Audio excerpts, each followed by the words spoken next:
नमस्कार दोस्तों, आप सभी का स्वागत है हमारे इस चैनल दिव्य ज्ञान की बात में। अगर आप जीवन में कुछ नया सीखना चाहते हैं तो सब्सक्राइब करें हमारे इस चैनल को। मित्रों, यदि आप एक विवाहित पुरुष हैं और अपने ससुराल में रहने का सोच रहे हैं तो रुक जाइए। किसी पूजा के अवसर पर आपको अपनी पत्नी के घर या अर्थात ससुराल में कुछ दिनों के लिए रहना ही पड़ता है, लेकिन ऐसा करना आपके जीवन में कुछ बदलाव ला सकता है। अब वह बदलाव क्या है, चलिए इसके बारे में आपको एक कथा के माध्यम से बताते हैं। यदि आप भी एक पति के ससुराल में ना रहने के कारणों को जानना चाहते हैं तो बने रहिए। तक एक कहानी है छोटे से गांव की। एक बहुत बड़े विद्वान थे, पूरे गांव में उनका बहुत नाम हुआ करता था, लेकिन उनके पिता कभी भी उनकी तारीफ नहीं किया करते थे, बस यही कहकर टाल देते, अभी तो यह बच्चा है, कुछ नहीं जानता। लेकिन एक दिन इस बात से परेशान होकर उसने अपने पिता को कुल्हाड़ी से काटने का फैसला किया और रात में कुल्हाड़ी लेकर उनके कमरे के बाहर पहुंच गया। दरवाजे पर पहुंचते हुए उसे अंदर से अपनी मां की आवाज आई। उसके पिता से इसी विषय पर बात करते हुए पूछ रही थी कि हमारा पुत्र इतना बड़ा विद्वान बन गया है, पूरे गांव में लोग उसकी कुशलता की चर्चाएं करते नहीं थकते, फिर वह तो आपका पुत्र है, आप क्यों उसकी प्रशंसा नहीं करते? फिर उसके पिता मुस्कुराते हुए बोले, अरे भाग्यवान, मैं जानता हूँ बहुत कुशल है, लेकिन मैं नहीं चाहता कि उसके अंदर इस बात का थोड़ा सा भी अहंकार आए, लेकिन हाँ, पीठ पीछे उसकी बहुत तारीफ करता हूँ। ये सुनकर वह ज्ञानी पुरुष भाव विभोर हो गया और अपने पिता के चरणों में गिरकर क्षमा मांगते हुए बोला, पिताजी कृपा करके आप मुझे माफ कर दीजिए, मैं भटक गया था, अपने पिता को मारने जैसा घोर पाप का ख्याल मेरे मन में आया, आप मुझे इस कृत्य के लिए सजा दीजिए। पहले तो पिता ने मना किया, किंतु बेटे के बार बार कहने के बाद पिता ने बेटे से बोला, बेटा चलो ये बताओ, तुम्हारा सबसे ज्यादा सम्मान कहाँ होता है? बेटे ने उत्तर दिया, पिताजी ससुराल में। तब पिताजी बोले, ठीक है, तुम अब से 6 महीने तक अपने ससुराल में ही रहोगे, यही तुम्हारी सजा है। फिर क्या था, वह ज्ञानी पुरुष अपनी पत्नी के साथ ससुराल रवाना हो गया। ससुराल पहुंचते ही उसे ससुराल वाले देखकर काफी खुश हो गए कि दामाद जी आए हैं, उनकी खातिरदारी करूं। पहले तो उसके आदमी पुरुष के लिए तरह तरह के पकवान बनाए गए, लेकिन अगला दिन होते ही पकवानों की संख्या में कमी आ गई। धीरे धीरे समय बीतता गया और खाने में बासी रोटी मिलने लगी। यही नहीं, उसके ससुराल वाले गाय को चराने और गोबर उठाने जैसे काम कराने लगे। उनकी पत्नी को ये सब पसंद नहीं आया। उन्होंने आकर अपने पति से बात भी की कि इतने ज्ञानी होकर आप यह अपमान क्यों सह रहे हैं, चलिए हम अपने घर वापस चलते। पर उन्होंने जाने से मना कर दिया। जाते भी कैसे, पिता को वचन जो दिया था, एक दिन की बात है। वह विद्वान व्यक्ति शांत बैठे एक स्ट्रोक लिख रहे थे, तभी वहां उनकी पत्नी पहुंचे। उन्हें देखते ही बोलने लगी, आप सालोग बना रहे हैं, मत बनाओ, इन्हें इनका कोई अर्थ नहीं है, इनकी कोई कीमत नहीं है। तभी वह बोले, ऐसा नहीं है, मेरे एक एक श्लोकी की बहुत कीमत है, चाहे तो ऐसे आजमलो। पति की ऐसी बात सुनकर पत्नी उसे सुलोक को लेकर बाजार में बेचने निकला गए। सब वहां खाने पीने की वस्तुएं, बस्तर इत्यादि बेच रहे थे, तो वह खुद पत्र में श्लोक बेच रही थी। सब उसके पास आते और कीमत पूछते तो वह बताती 1 लाख। धीरे धीरे बाजार का लगभग सारा सामान बिक गया, लेकिन उसके श्लोक को किसी ने नहीं खरीदा। तभी वहां राजा या राजा का ये नियम था कि जो भी सामान बाजार में नहीं बिका हुआ उसे खरीद लेगा। राजा ने विद्वान पुरुष की पत्नी को बैठे हुए देखा तो पूछने लगा, ये तुम क्या बेच रही हो? तो उसने जवाब दिया, ये श्लोक यह मेरे पति ने लिखा है।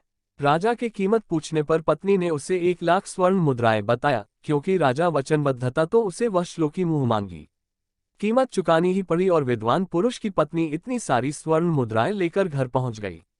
घर पहुंचते ही जैसे उसके सामने घरवालों ने वह मुद्राएं देखें, सब फिर से पहले की तरह उस विद्वान पुरुष की सेवा सत्कार में लग गए और 6 महीने पूरे होते ही वह विद्वान पुरुष और स्त्री अपने घर वापस लौट गए। तो मित्रों, से यह साफ होता है कि ये दुनिया धन की सगी है। यहाँ कोई किसी का सम्मान नहीं करता, सम्मान करता है तो उसके पद का, उसकी संपत्ति और उससे होने वाले लाभ का बहुत कम लोग होते हैं जो अपनी वास्तविकता के साथ आपको अपनाते हैं। इसलिए मित्रों, जो पति यह समझते हैं कि ससुराल में उनका बहुत आदर सम्मान हो रहा है, तो उनके लिए ये जानना बहुत जरूरी है कि सम्मान भी थोड़े दिनों तक ही होता है। वो कहावत तो आपने सुनी होगी, दूर के ढोल सुहाने लगते हैं। चलिए दोस्तों, अब हम जान लेते हैं कि बेटियों को विदाई के वक्त देना चाहिए और क्या नहीं। हर माता पिता का सपना होता है कि उसकी बेटी जिस घर में शादी करके जाएं, वहां हमेशा सुखी रहें और उसे किसी भी चीज की कमी ना हो। विवाह एक ऐसा बंधन है जिसमें सिर्फ लड़का और लड़की ही नहीं बल्कि दो परिवारों का बंधन होता है। एक लड़की को ससुराल के साथ साथ मायके के हर एक रस्म और रीति रिवाज को बखूबी निभाने पड़ते हैं। बेटी की शादी करने के बाद भी माता पिता जिंदगी भर किसी न किसी रस्म को निभाते जरूर है, जिससे बेटी और दामाद के जीवन में किसी तरह का दुख दर्द न आए। बेटी जब मायके आती है तो माँ उसे हर एक छोटी से छोटी चीज बांध कर दे देते हैं, जिससे कि उसे किसी से मांगना न पड़े या फिर खुद मेहनत न करना पड़े।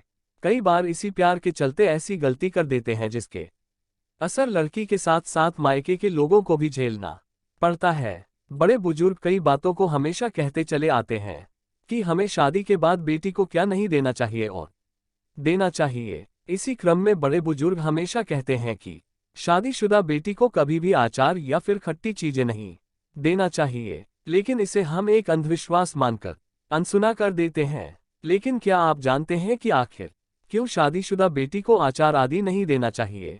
वेद शास्त्रों की मान्यताओं के अनुसार बेटी को कभी भी आम, नींबू, मिर्च या किसी भी तरह का अचार नहीं देना चाहिए। माना जाता है कि ऐसा करने से लड़की के साथ साथ मायके वालों को कई मुश्किलों का सामना करना पड़ सकता है। जिस घर में बेटी को अचार दिया जाता है उस घर में बेटी कभी सुखी नहीं रह सकती है।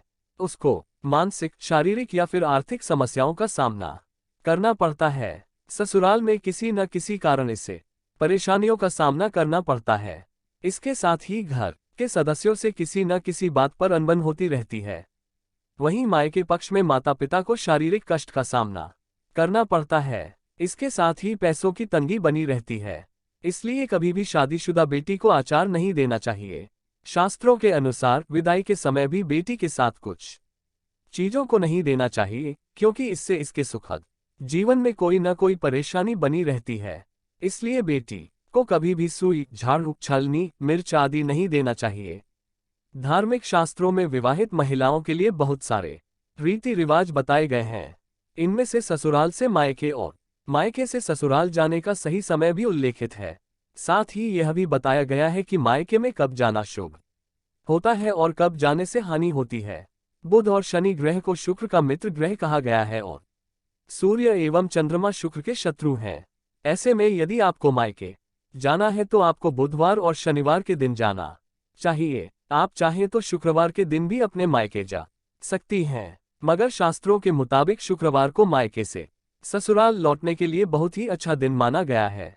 पंडित जी बताते हैं, एक पक्ष ये भी है कि बुध और चंद्र दोनों शत्रु होते हैं और महिलाओं की कुंडली में यदि चंद्रमा प्रबल है और बुध कमजोर है, बुधवार के दिन भी महिलाओं को मायके नहीं जाना चाहिए। ससुराल से मायके जाने के लिए चतुर्थी और अष्टमी का दिन सबसे शुभ होता है, मगर आप यदि नौवीं के दिन ससुराल लौटना चाहती हैं तो यह न करें, बल्कि आपको मायके जाकर कम से कम 5 दिन का वक्त जरूर बिताना चाहिए। आप वापसी के लिए पूर्णिमा का दिन चुन सकती हैं या फिर आप एकादशी के दिन भी ससुराल वापस आ सकी हैं। इन बातों का रखें ध्यान। आपको मायके जाने के लिए कभी भी चंद्र ग्रहण, सूर्य ग्रहण और अमावस्या के दिन का चुनाव नहीं करना चाहिए। यदि आप इस दिन मायके पहुंचती हैं तो मायके पक्ष को धन की हानि, धन से जुड़े एस्ट्रो टिप्स हो सकती हैं। वहीं आप 9 दिन मायके में रहने के बाद यदि 9वें दिन ही ससुराल लौट रही हैं तो आपको 2 दिन और ठहर जाना चाहिए और 11 दिन पूरे करने के बाद ही लौटना चाहिए। यदि आप इन बातों का ध्यान रखती हैं तो मायके और ससुराल दोनों पक्ष के लोगों को धन लाभ होता है। यदि किसी दिन आप मायके से ससुराल वापस लौट रही हैं या मायके जा रही हैं और कांच टूट जाए तो उस दिन भी आपको यात्रा टाल देनी चाहिए। आपको कभी अपने जीवन साथी से झगड़कर यात्रा नहीं करनी चाहिए। ऐसा करने से आपको ससुराल और मायके दोनों में धन हानि होती है। अगर आपको ये जानकारी अच्छा लगा हो तो इसे शेयर जरूर करें व इसी तरह के अन्य वीडियो देखने के लिए इस चैनल को सब्सक्राइब जरूर करें।